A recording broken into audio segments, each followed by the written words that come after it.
Hi, it is me again, Sarah, coming back to you on my lunch break from work to talk about women and families and children and fathers and mothers and all of the best things in life.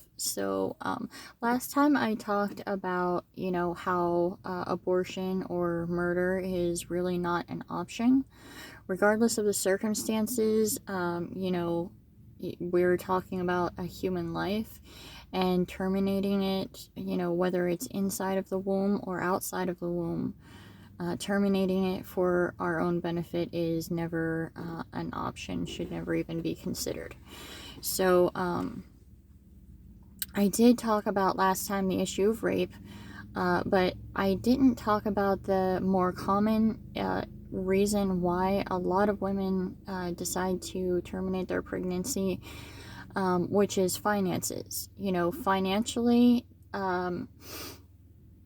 they're women who are single and pregnant, or women who are just don't have a good income or any income maybe. They decide to go ahead and terminate their pregnancy just because they are afraid that they will not be able to financially provide for a baby. And first, I would like to say that there are organizations out there. For those who don't know, there are organizations out there who help women in those situations. If you don't have a good income or any income, they are definitely out there and they're willing and waiting to help you. I know of one off the top of my head. There is Abby Johnson. I know that she is involved with an organization. She's connected to one that does that. And you can find her on Facebook, and probably if you just Google her, you'd be able to find her. There are definitely other options, out there for women in those positions. But, regardless of that, it is so important to really trust God to provide all of our needs, rather than, just destroying this life because you think, well, I'm not going to be able to provide for it. Trust God to provide.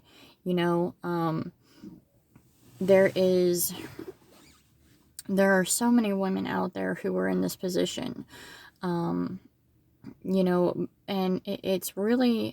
it's hard to trust God when you don't have a relationship with Him.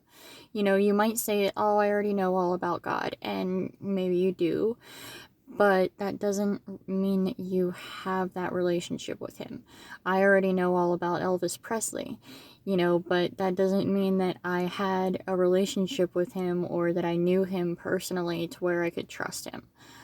And so that relationship is so important.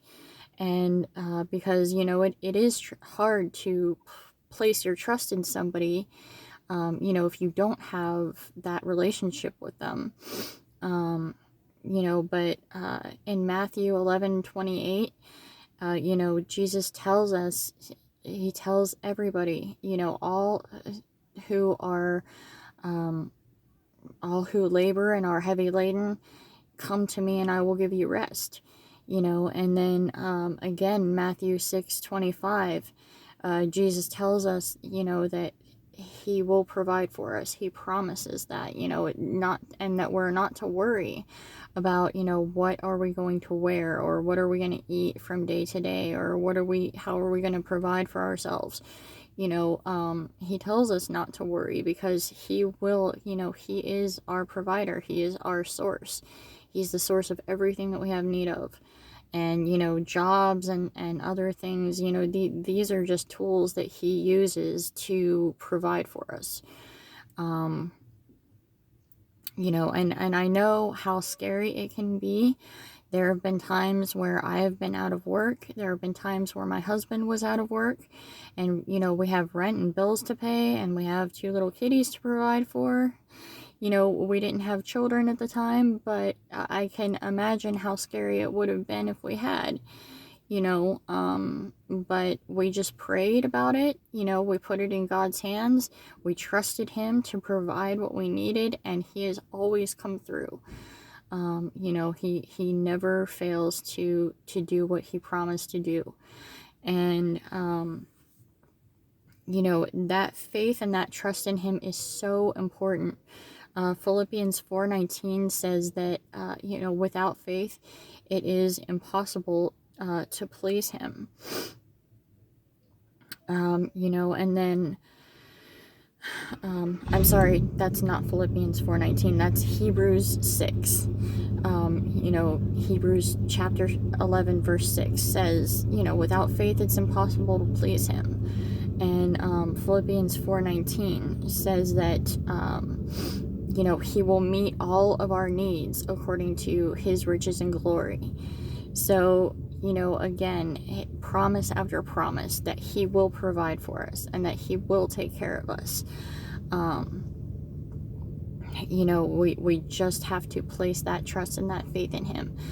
And I would add that it is also important that we do our part. We can't just sit in a corner somewhere and expect God to just say, okay, and just say, okay, God, where's my provision? There are times where, things like that happen, but, we do have to do our part.